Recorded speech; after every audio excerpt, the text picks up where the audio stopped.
Anze n'ekibuuzo kyange ekirala muganda wange. We have seen many people nga falling in love just through WhatsApp, social media.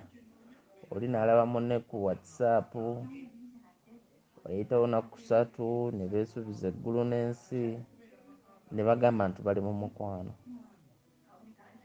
Really, can we make a good couple etuukiridde just from social media?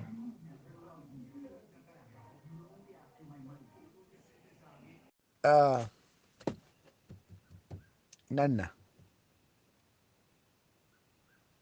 ekintu ekitibwa love kiri fane nti ebiseera ebisinga obungi kibanga onookera ku makya n'oyingira kasino ng'ogenda kuzannya zaala ovaamu either oluzinze oba tuluzinze era nga wonookera ku makya okussa omukka nti oba oguyina oba ogiyina naye olinoonya omuntu gw'ogiwa oluusi aba mulungi oluusi aba mubi.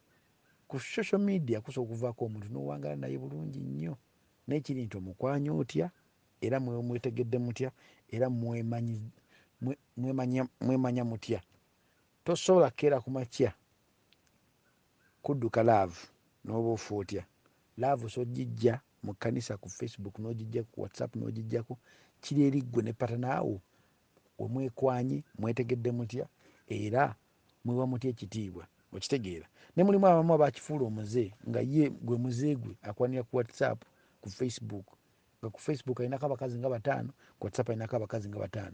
Kiri eri ggwe nawe nosooka n'omuteeka mu kasengejja n'olaba ddala omuntu ono gwaŋŋamba bya laavu ddala abimininga oba tabimininga. Ye abaffe mu guruupu eno ayagalayo nze nzekka. Oyinza okusanga nti mu guruupu ng'ayinza okuba nga alinawo abakazi be nga 3 oba abasajja be nga 3 nga bonna abibakola because yamanyi laavu yakujja kupasinga time okitegeera naye nga laavu esikulumako. Nze ku lwange laavu gye nali mpangadde muno omukazi namujja ku Facebook okwo nawangana naye emyaka 10 netumala netwekyawa naye ate ekyansanyusa omusajja gwe yafuna ate naye yamujja ku Facebook n'amuzaalamu omuwala n'amwanjula. So laavu eri fane muganda wange. Laavu yakugezaako ogezaako n'ogezaako paka ogijjamu omukkuto.